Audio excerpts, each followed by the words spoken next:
చేతును అన్ని వేళలా ఆత్మతో సత్యముతో ఆరాధింతును.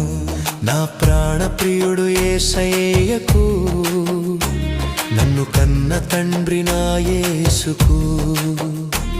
నా ప్రాణ ప్రియుడు యేసయ్యకు, నన్ను కన్న తండ్రి నా యేసుకు. స్తుతిస్తూ